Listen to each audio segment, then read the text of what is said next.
வணக்கம்.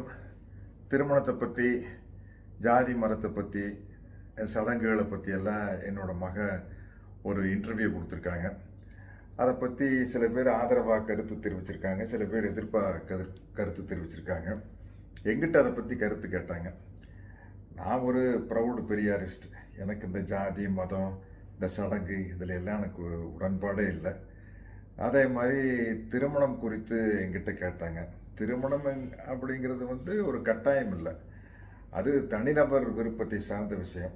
திருமணம் செய்கிறதாட்டும், ஒத்து வராட்டி டைவர்ஸ் பண்ணுறதா இருந்தாலும் சரி, இல்லை தனியாகவே வாழ்ந்துட்டு இருந்தாலும் சரி, திருமணம் இல்லாமையே நமக்கு ஒரு குழந்தை வேணும்னு ஆசைப்பட்டாலும் கூட இன்றைக்கி இருக்கிற மெடிக்கல் ஃபெசிலிட்டியில், மருத்துவத்துறையில் இன்றைக்கி இருக்கிற டெவலப்மெண்ட்டில் அதுக்கான வாய்ப்புகள் இருக்குது. அது சரியாக அமையலாம், சரியாக அமையாமலும் போகலாம், பட் அதுக்கான வாய்ப்பு இருக்குது. அப்படி இருக்கும் பட்சத்தில் இது ஒரு தனிநபருடைய விருப்பம் சார்ந்த விஷயந்தான் அப்படிங்கிறது என்னுடைய கருத்து. அதனால் இந்த கருத்துக்களில் திவ்யா கூட நானும் ஒத்து போகிறேன், உடன்பட்டு போகிறேன் அப்படின்னு தெரிவிச்சுக்கிறேன். நன்றி, வணக்கம்.